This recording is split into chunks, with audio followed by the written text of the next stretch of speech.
Hello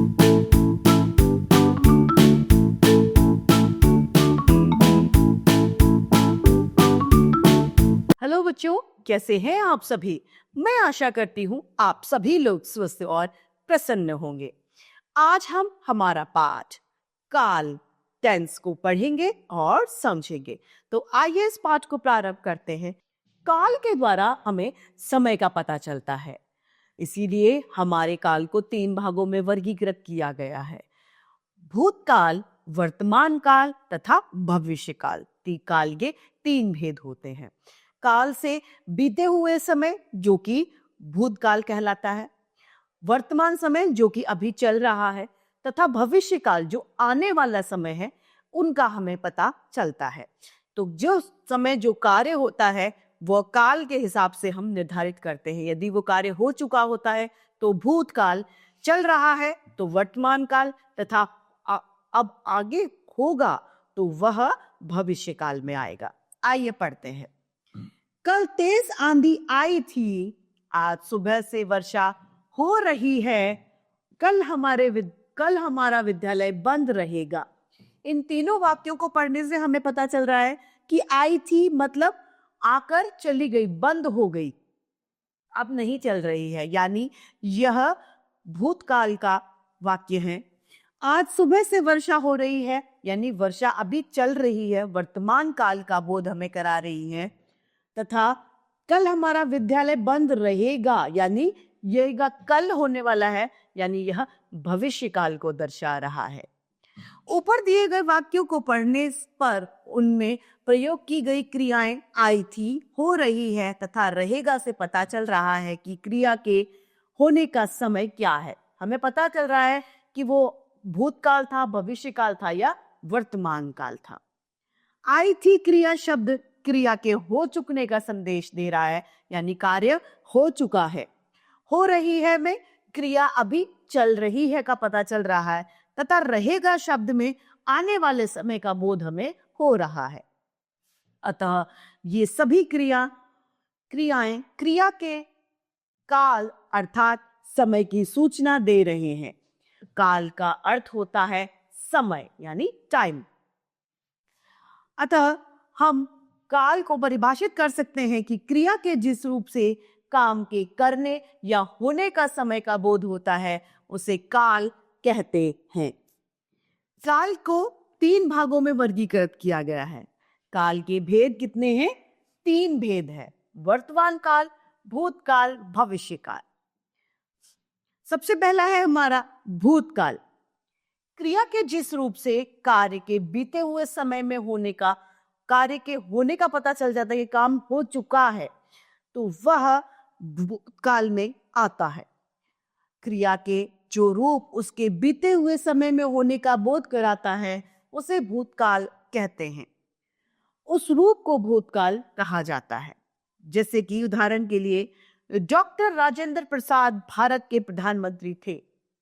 APJ Abdul Kalam ने भारतीय विज्ञान में बहुत बड़ा योगदान दिया था।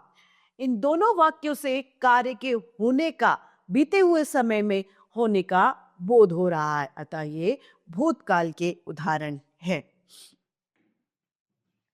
सामान्य भूतकाल। सामान्य भूतकाल की क्रिया का साधारण रूप सामान्य भूतकाल कहलाता है। जैसे कि मैंने माताजी को पत्र लिखा, या फिर मामा जी ने हमें खिलौने दिलाए। संदीप ने गीत लिखा, सौम्या ने गीत गाया तथा यह गीत अखबार में भी छपा। इन वाक्यों में दिए गए लिखा, गया और छपा क्रिया शब्द से बीते समय के होने का बोध हो रहा है, अतः ये भूतकाल की क्रियाएं कहलाती हैं। दूसरा है हमारा वर्तमान काल। जब हमें यह पता चले कि कार्य अभी जो समय चल रहा है उसी समय कार्य क्रिया चल रही है, उसका खत्म होना यह शुरू होना नहीं, कार्य चल रहा है, वह वर्तमान काल कहलाता है। क्रिया के जिस रूप से उसके वर्तमान अर्थात इसी समय में होने का पता चलता है उसे वर्तमान काल कहते हैं। जैसे कि बारिश हो रही है, गीता पढ़ रही है, बच्चे पार्क में खेल रहे हैं, गुब्बारे वाला गुब्बारे बेच रहा है, शीला नहा रही है, इत्यादि। इन सभी में हमें पता चल रहा है कि क्रियाएं अभी जारी है, अतः ये सभी वर्तमान काल के उदाहरण हैं। ऊपर दिए गए वाक्यों में हो रही है, खेल रहे हैं तथा बेच रहा है क्रिया शब्द क्रिया के वर्तमान समय में होने का हमें बोध करा रहे हैं, अतः ये वर्तमान काल की क्रियाएं हैं। तीसरा है भविष्य काल। क्रिया के जिस रूप से कार्य के आगे आने वाले शब्द का हमें पता चलता है उसे भविष्य काल कहते हैं। यानी जो होगा, अभी हुआ नहीं है, वो श्याम कल आएगा, तो वो आएगा, अभी आया नहीं है, अतः वो आने वाले समय में क्रिया होगी, अतः ये भविष्य काल को दर्शाता है। मैं यह कार्य कल करूंगा, पिताजी पेड़ पर फल कब लगेंगे, आज बारिश होगी। इन वाक्यों में क्रमशः करूंगा, लगेंगे और होगी, बारिश होगी, यह आने वाले समय में होने का अंदेशा या फिर बोध करा रहे हैं, अतः ये सभी भविष्य काल की क्रियाएं हैं जो आने वाले समय में होगी, अतः ये भविष्य काल के उदाहरण हैं। तो इस तरीके से हमारा ये पाठ काल समाप्त होता है। आइए इसे संक्षेप में एक बार दोहराते हैं। क्रिया के जिस रूप से काम के करने या होने का पता चलता है से काल कहते हैं। काल के 3 भेद होते हैं, या फिर कह सकते हैं काल को 3 भागों में वर्गीकृत किया है: भविष्य, भूतकाल, वर्तमान काल तथा भविष्य काल। क्रिया के जिस रूप से उसके बीते हुए समय में होने का बोध होता है वह भविष्य काल है। क्रिया के जिस रूप से उसमें इसी समय होने का बोध होता है वह वर्तमान काल है। क्रिया के जिस रूप से उसके आने वाले समय में होने का पता चलता है वह भविष्य काल कहलाता है।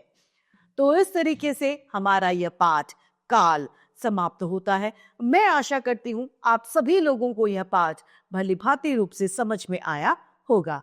आज के लिए इतना ही, फिर मिलते हैं। धन्यवाद।